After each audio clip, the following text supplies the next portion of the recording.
Have you ever had a moment in your life where life decides that you need to stop because you're not stopping or listening to the signals and warning signs that are being presented to you?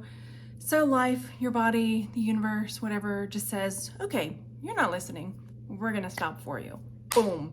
And you hit a brick wall in one aspect or another. Well, that's where I'm at today, or have been over the last couple of days. And I wanted to share that with you.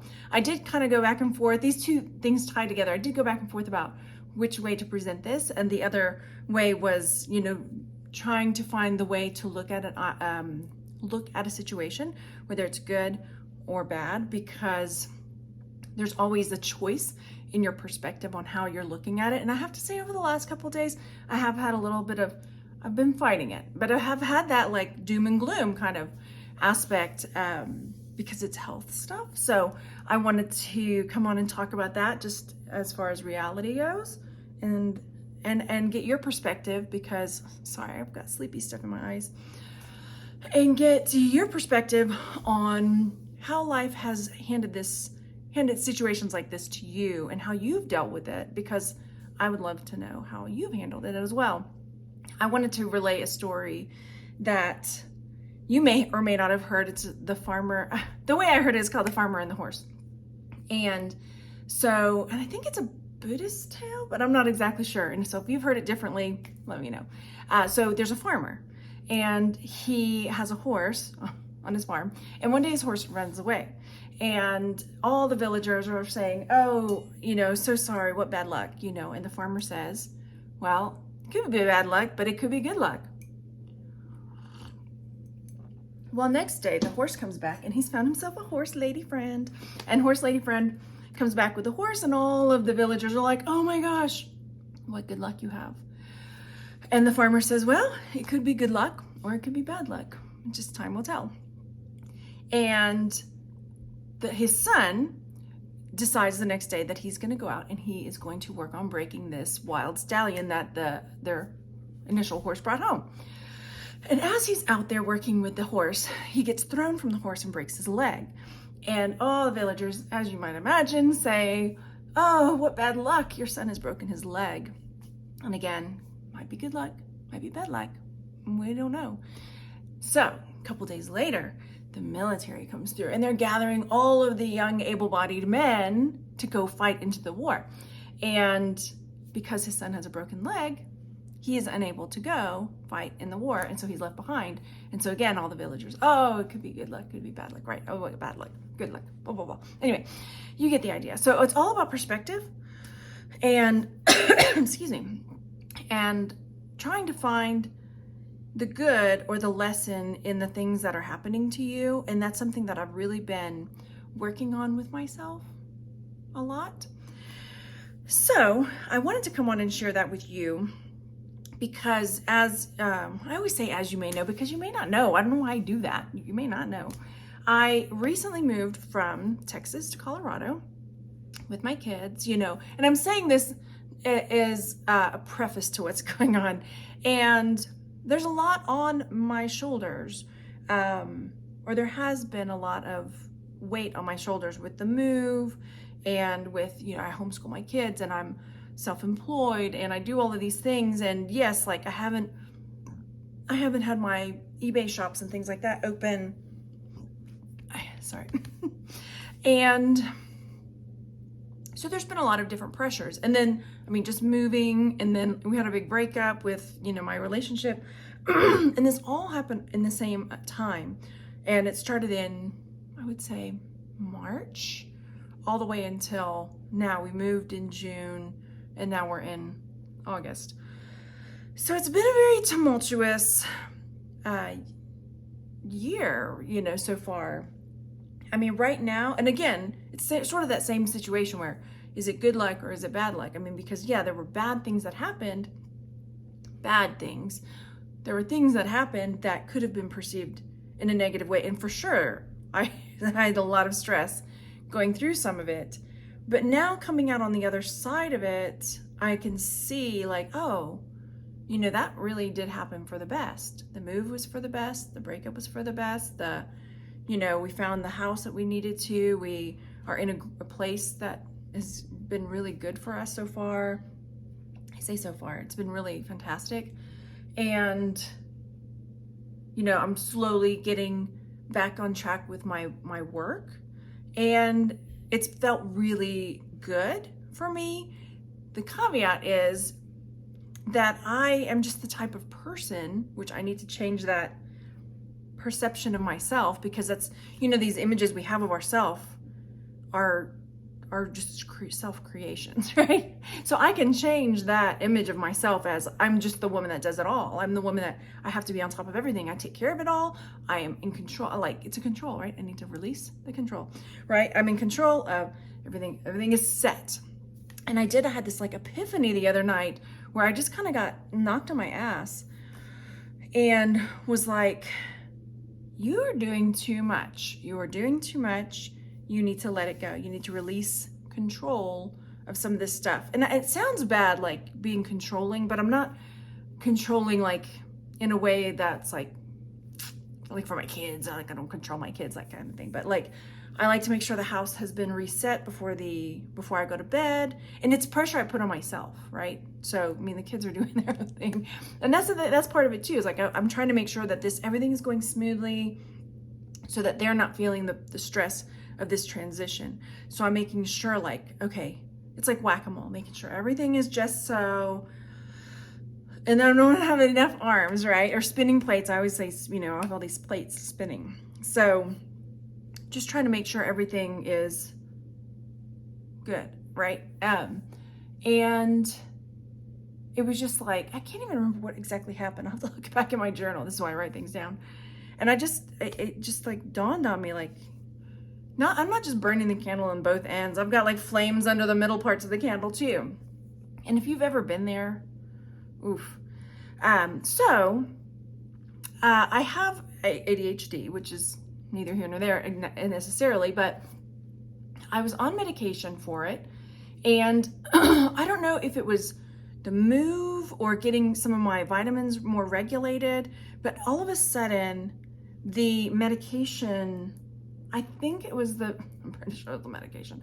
I was not able to sleep very well.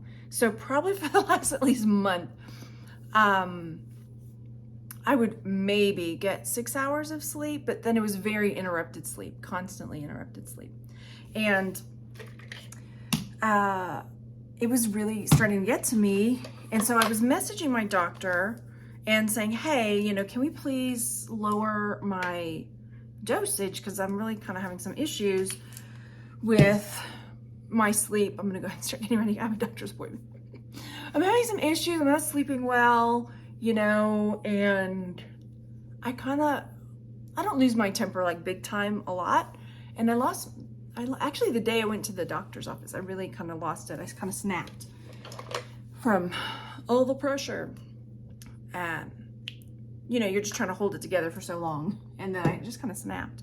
And I'm very good about, like, if I am harsh with people, I'm very quick to apologize and, you know, fess up, own up to what I've done. So she didn't want to just drop my prescription. She was like, come on into the office, because I guess something I had said, because I was having shortness of breath a little bit, and I didn't know if it was altitude, I didn't know if it was my caffeine intake, I didn't know, blah, blah, blah. So when I went in, my blood pressure was like really high. And I've always, prior to taking the ADHD medication, I've never had high blood pressure. So went in, high blood pressure, we took it a few times throughout my visit, you know, and then they did like an EKG on me, and there was a little bit of a little rhythm that was weird. So she referred me to a cardiologist, which is what I'm getting ready for today. Right now, I have this appointment. So, where was I going with this? I haven't taken my medication. I stopped my medication totally, and she did lower it, but I still didn't pick it up because I was like, you know what? Maybe I'm gonna ask her to lower it even more, because I want to get this blood pressure under control, because that's more important than can I focus on talking on a camera or whatever, you know. If I have to take longer to get things done, so be it, because my heart will still be beating, and that's fine. So yeah, I haven't taken that medication, and because of that, like, so I stopped my medication, and probably bad idea.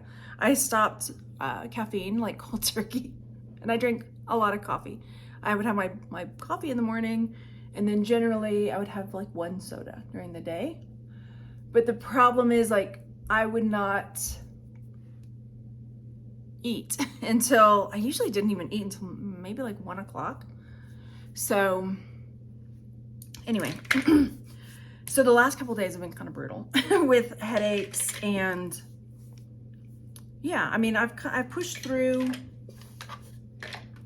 for the most part, you know, and I still had issues kind of sleeping until yesterday. So it's been 3 days since I haven't taken the medication.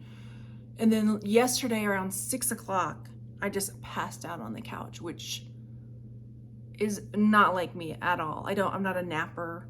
I'm not a, you know, but I was so exhausted that I just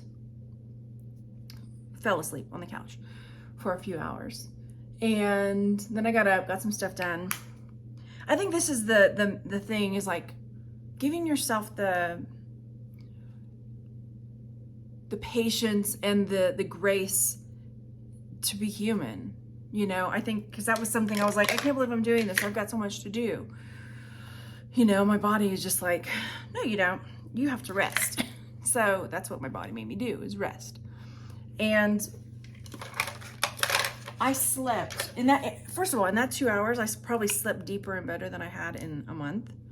And then when I went to bed a few hours later, actual bed, I slept really, really well. I mean, I still maybe slept 7 hours, but it was uninterrupted. Like, I wasn't waking up throughout the night, not like I normally do. And it was just really, it felt really deep and restful, which I hadn't felt in a really long time, like a very restful sleep. Now, when I took my blood pressure this morning, it was still high. So that, you know, I started looking into like, well, what other ways can I fix my blood pressure? Because, I mean, yeah, I'm tempted to get on blood pressure medicine, but I really don't want to. I'm not a pill kind of person, especially if it's something that is challenging to stop taking. So, I mean, I'll do it if I'm sick and the doctor's like, you need antibiotics, you know. But for the most part, if I can try to manage stuff with other methods, that's the way I like to go. So I would say, you know, I'll keep you posted on what's going on today. But make sure that you're listening to your body and listening to how you're speaking to yourself, because I put that persona on myself of I do it all. I'm like, not to be busy, like it's like so many people use that as a braggy thing. It's not like that. It's, you know, but I have to have everything under control. I have to have everything just, you know, and I just need to like drop that persona of what I say that I am, you know, and I need to be more like I am a mom that is human and well-adjusted and, you know, taking care of things in a healthy way and that type of thing. I also wanted to share, and I want to hear from you too, like, what do you do when, you know, or what do you do to make sure that you're not overstressing yourself or putting too much on your plate? I've gotten way better about saying no to stuff, especially like when people want to collab with me. And I don't know, I go back and forth about that. And then just keeping an eye on your perspective, because it is really a choice how you choose to see things. And who was I sharing this with? I remember the time in my life that I made the conscious decision to stop being negative and seeing things in a negative way. And I was talking to one of the kids, you know, because one of my kids, the cat is locked out and he's very upset. One of my kids was like, I've noticed that I'm so negative. Like I look and I'm like, well, that's a choice. You know, you can, I said, tell me one of the negative things you're saying to yourself. Okay.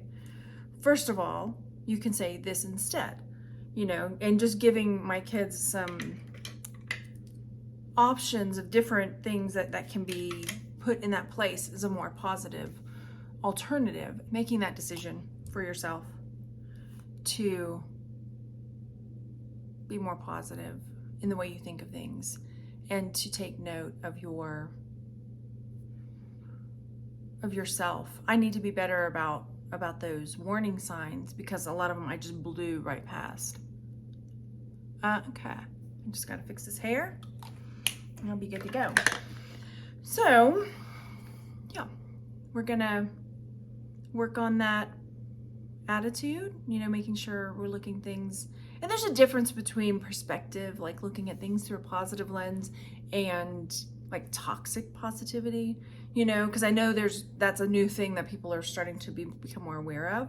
And I think generally just trying to make sure that you're focusing on the positive. It's not ignoring the negative, but saying, you know what, this is happening to me, accepting that, yeah, this is something that's happening right now. My blood pressure is high. I've been going through a really stressful time, you know, but I have a choice, instead of being doom and gloom about this prospect, is, you know what, maybe this is happening to teach me something, and what can I learn from this situation? So it's not just saying, I'm fine, everything's fine. I know my blood pressure is high, fine, you know, but being careful, because truly the words you speak about what's happening in your life and about yourself, you know, it's like your body doesn't know the difference between, yeah, it just, yeah. And you have this choice of how you speak about yourself. That was the other thing, you know, I was telling my kids, like, watch how you're talking about yourself.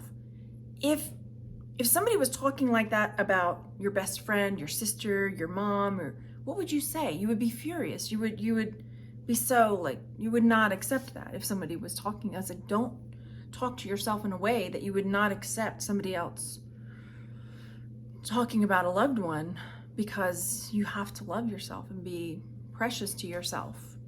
You know, it's true. All right, and reseller friends, I have finally finished going through my inventory and weeding out what I'm getting rid of.